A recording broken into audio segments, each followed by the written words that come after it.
You know the feeling. It's 2 in the morning. You're lying in bed, the only light is the blue glow from your phone, and you're just scrolling. An endless feed of perfect lives, inside jokes and group chats that never sleep.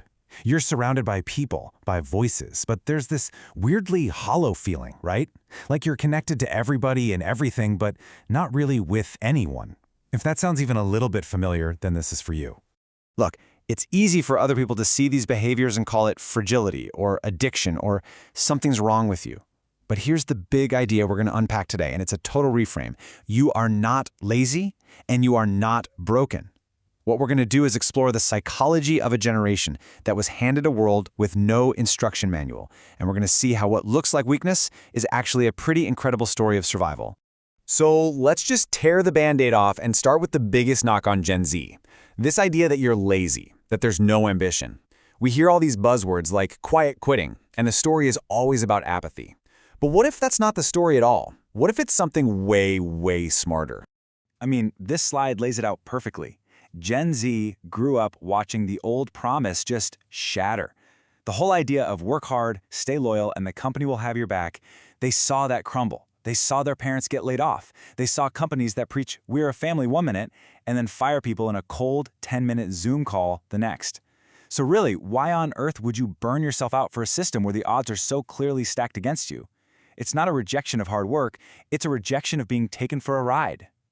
This quote just nails it. This isn't laziness. It's a totally rational, clear-eyed response to the economy we actually live in, an economy that stopped holding up its end of the bargain. It's just realism. So with that in mind, let's dig a little deeper into the world that actually shaped this mindset. Yeah, to really truly get it, you have to look at the soil this generation grew in.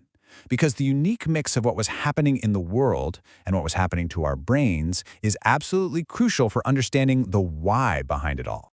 And I mean, just look at this timeline. This isn't just a list of bad news. This was the wallpaper of your childhood.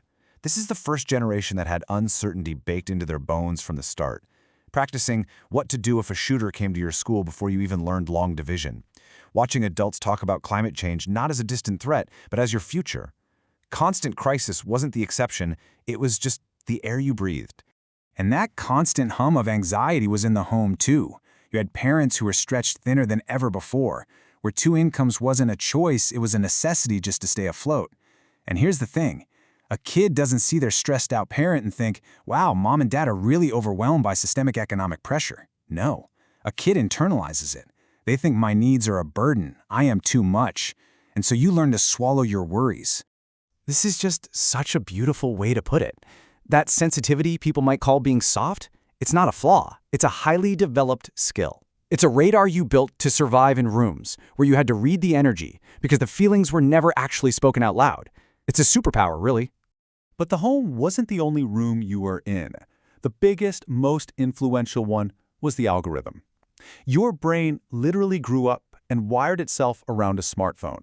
And this created a state that psychologists call continuous partial attention, which is basically just a fancy way of saying your brain never, ever gets to fully rest.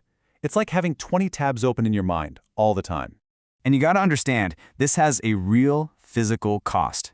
Those apps on your phone, they're designed to give you these little unpredictable hits of dopamine, a like, a comment, a message, that trains your brain to just crave more and more. And all the while, that stress hormone, cortisol, is just slowly, quietly rising in the background. It's a 1-2 punch that leaves an entire generation's nervous system feeling totally, profoundly fried. So, all this exhaustion, it leads us right into the central, kind of tragic paradox of a digital life. Being the most connected generation in the history of the world, and also the loneliest. And this chart just says it all, right? The amount of time spent connected is through the roof, but the feeling of actual loneliness also through the roof. They go up together. It proves that having 1,000 followers doesn't mean you have someone to call when you're having a bad day. Digital connection and human connection are not the same thing. I love this metaphor. For past generations, your identity was kinda like a single song you learned. For Gen Z, the self is way more like a playlist.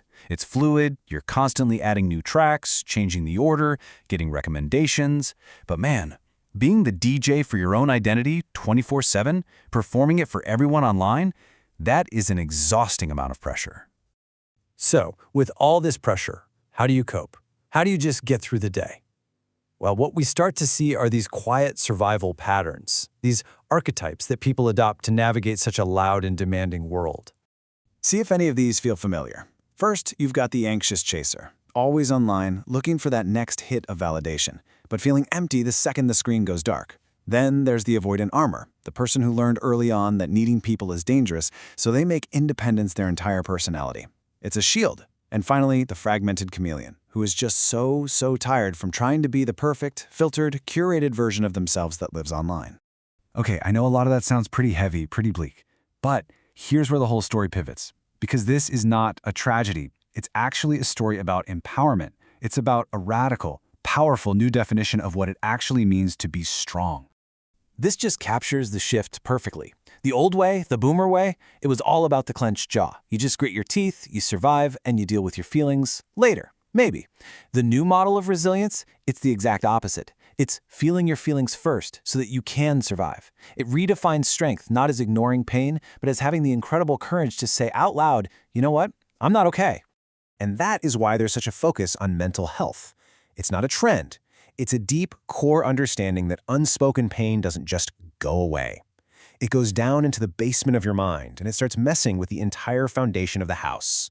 So therapy, diagnoses, those aren't signs of weakness. They're just tools. They're how you draw a map of your own mind so you can finally find your way. So the way forward isn't some grand gesture. It's a quiet rebellion. It's made up of small, brave, everyday acts of self-preservation. It's turning off your notifications to take back your own brain. It's fiercely protecting your sleep. It's going for a walk just to go for a walk, not to post about it. It's choosing to build real, messy, human connections, even if they're smaller and scarier than 1,000 followers. And that really brings us to the final thought I want to leave you with. It's a question, especially if any of this has been your story. After hearing all this, do you feel more misunderstood? Or do you, maybe for the first time, feel a little more seen? I'd love to know what you think. Thanks for joining me.